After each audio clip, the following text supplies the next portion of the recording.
साथियों नमस्कार। अपने साथ आज जुड़े हैं भूर सिंह लंगेरा। इनसे बात करते हैं। कल भीम आर्मी की जिला अध्यक्ष और सदस्य आए थे। उन्होंने कहा है कि हमने गीता को नहीं जलाया है। और भूर सिंह जी से बात करते हैं। इन्होंने बाकासर में भी धरना दिया था, धरना प्रदर्शन किया था, हज़ारों लोग इकट्ठे हुए थे। तो कल भीम आर्मी ने भी एसपी को ज्ञापन सौंपा है। तो अपन भूर सिंह जी से बात करते। भूर सिंह जी, उन्होंने कहा हमने गीता को नहीं जलाया है, लोग अफवाह फैला रहे हैं, क्या मामला है? तो क्या जलाया उन्होंने? उन्होंने कहा है कि हमने एक कोई दूसरी किताब थी उसे जलाया है। दूसरी क्यों जलाया? उनको पूछना चाहिए था। उन्होंने कहा अंदर औरतों के खिलाफ अलग अलग अंदर ऐसी भाषा लिखी हुई थी, इसलिए हमने उस मनु आस में कौन सी किताब है उसको जलाया है। अब वो बोल रहे हैं कि औरतों के खिलाफ थी। औरतों के खिलाफ थी। देश आज़ाद हुए को कितने साल हुए हैं? है ना, 70 साल हो गए हैं। इस देश में कानून का राज है, इस देश में संविधान का राज है। अगर कुछ गलत होता तो आप कानूनन कार्रवाई करके उस किताब पर बैन लगवा देते। जलाने वाले कौन होते हो आप? आप जिस मनुस्मृति को जला रहे हो उसमें आप बोल रहे हो महिलाओं के खिलाफ है, उसके खिलाफ है, उसके खिलाफ है। देश का कानून उसको बैन कर देता, आप कोर्ट में जा कर के उस किताब के खिलाफ कार्रवाई करते। दूसरे नंबर वो लोग हवाला दे रहे हैं कि बाबा साहब ने 1927 में उस किताब को जलाया। तो बाबा साहब ने, आप सोचिए, उन लोगों को, आपका वीडियो मैंने देखा था, उन लोगों को सही तरह से उसका नाम नहीं आ रहा है मनुस्मृति किताब का। ठीक है, अब जो लोग मनुस्मृति का नाम नहीं जानते वो लोग वकालत कर रहे हैं कि मनुस्मृति महिलाओं के खिलाफ है, पुरुषों के खिलाफ है। अरे भाई, पहले सही से पढ़ो तो सही। दूसरे नंबर, शास्त्रों का विरोध वही लोग कर रहे हैं जिन्होंने न तो बाबा साहब को पढ़ा है न मनुस्मृति को पढ़ा है। ठीक है, इस देश के पहले लॉ मिनिस्टर कौन थे? इस देश के पहले कानून मंत्री कौन थे? बाबा साहब भीमराव अम्बेडकर। इस देश के सबसे विद्वान व्यक्ति कौन थे? भीमराव अम्बेडकर। इस देश का संविधान किसने लिखा? बाबा साहब भीमराव अम्बेडकर। तो मानो मनुस्मृति गलत थी, वो अगर मनुस्मृति को जला रहे थे या उन्होंने मनुस्मृति जलाई है, इतने मनुस्मृति के विरोध में थे, तो फिर बाबा साहब ने कानून बनाते वक्त मनुस्मृति को बैन क्यों नहीं किया? संविधान में मनुस्मृति को बैन क्यों नहीं किया? ये बात सोचने वाली है। मनुस्मृति है क्या, कई लोगों को पता ही नहीं है। देखिए साहब, मानव समाज को चलाने के लिए, जैसे आप देश चलाने के लिए संविधान की ज़रूरत है, उस वक्त मानव समाज को चलाने के लिए किसी न किसी ग्रंथ की ज़रूरत थी। ठीक है ना। मनुस्मृति, मनु कौन था वो भी लोगों को पता नहीं है। इस पृथ्वी पर जो पहला इंसान आया उस व्यक्ति का नाम है मनु। मानव मात्र मनु की संतान है। ठीक है ना। मनुष्य, अपन जो मनुष्य कहलाए, मनु की वजह से अपन मनुष्य कहलाए, मनु की ही वजह से अपन मानव कहलाए। ठीक है ना। तो मनु की संतान हम सब है। जो भी मानव है, मनुष्य है, इंसान है, वो मनु की संतान है। और मनुस्मृति उस मनु के द्वारा लिखा हुआ ग्रंथ है। तो मनु ने समाज को चलाने के लिए अलग अलग विभाग बनाए थे, अलग अलग धाराएं बनाई थी, अलग अलग परिभाषाएं बनाई थी, वर्ण व्यवस्था की, जो भी था उस समय के अनुसार था। ठीक है। 4 वर्ण है, चारों ही मनु की संतान है। ब्राह्मण, क्षत्रिय, वैश्य, शूद्र जो भी है वो भी मनु की संतान है। तो इस तरह की जो ये नौटंकीबाज है, जो भी है, ये सारे के सारे सिर्फ लोगों के बहका। ये देखिए, मैं एक बड़ी बात और बताना चाहूँगा। कुछ लोग दलित समाज पर आरोप लगा रहे हैं, SC ST समाज पर आरोप लगा रहे, तो मैं साफ करना चाहता हूँ, दलित समाज हिंदुत्व का अभिन्न अंग है, था, रहेगा।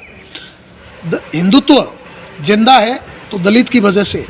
दलित हिंदुत्व के लिए जितना दलित समर्पित रहा है, दलित ने त्याग किया है, इतना न ही ब्राह्मण ने किया है, न क्षत्रिय ने किया। ठीक है ना।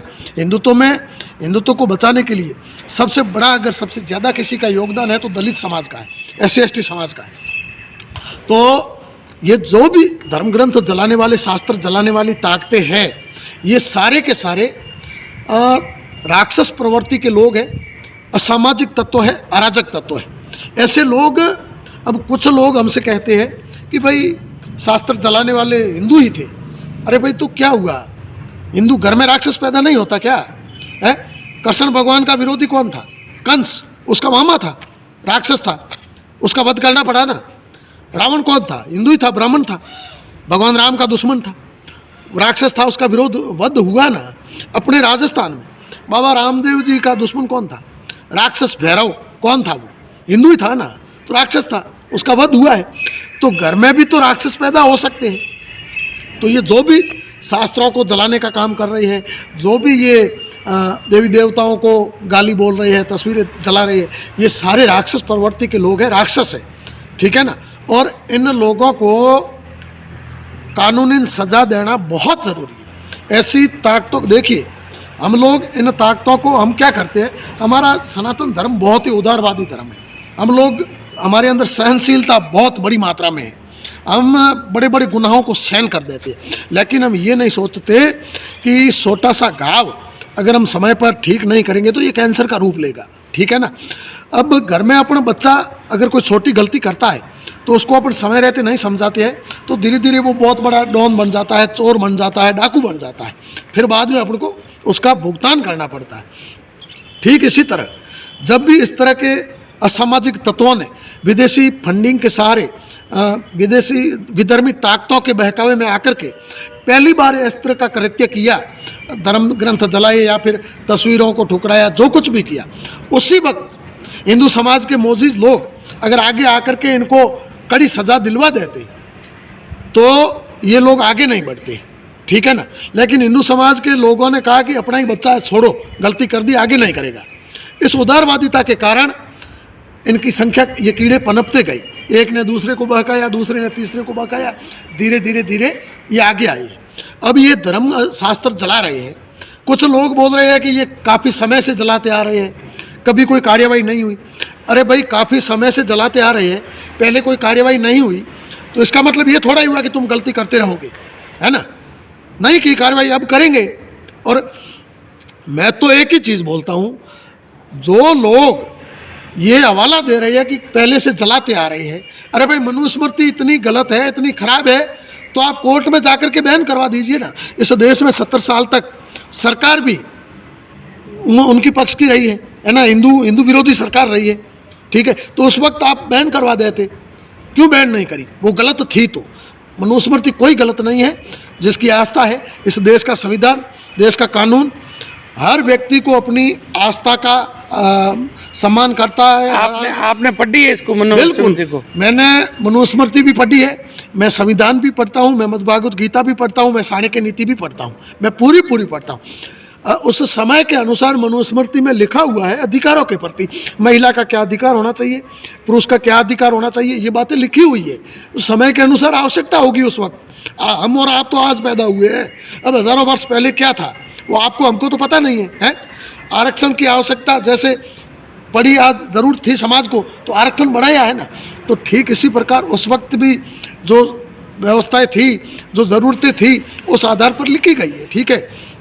अब मैं आपके चैनल के माध्यम से एक बड़ी बात बोल रहा हूँ, इस बार अगर इन विधर्मी ताकतों को गिरफ्तार नहीं किया तो बाड़मेर की सड़कें जाम होगी और आप सभी देखते रह जाओगे। मेरे पास हज़ारों लोगों के फ़ोन आ रहे हैं, हज़ारों लोगों के मैसेज आ रहे हैं, लोग तैयार बैठे हैं। लेकिन हम नहीं चाहते किसी तरह की राजनीति करना, ठीक है ना। हम सिर्फ ये चाहते हैं कि इन ताकतों को गिरफ्तार करें, जल्द से जल्द गिरफ्तार करें। अगर समय रहते गिरफ्तार नहीं हुआ तो आप देखोगे जो होगा। और एक बड़ी बात, हमारे जो SC/ST के दलित भाई है, हिंदू भाई है, उनसे मैं एक निवेदन करूंगा, ये जितने भी लोग अपने धर्मशास्त्र जला करके, तस्वीरें ठुकरा करके, भगवान की गालियां दे करके आपको बहका रहे हैं ना, इनकी मानसिकता समझिए। ये लोग विदेशों से करोड़ों रुपए लेते हैं लोगों से धर्म में विद्रोह पैदा करने के लिए, ठीक है ना। मैं मान लो एक उदाहरण देता हूँ, मैं विदेशों से करोड़ों रुपए लेकर के आपके धर्म में विद्रोह पैदा करने का प्रयास कर रहा हूँ। अब करोड़ों रुपए तो मैंने लिए, मैं मेरे खुद के स्वार्थ के लिए आपको भटका रहा हूँ, तो आप इनके बहकावे में ना आए। जिस धर्म में पैदा हुए उस धर्म की रक्षा सुरक्षा करना हम सबका दायित्व है, करें, इन ताकतों के बहकावे में ना आए। जय श्री राम।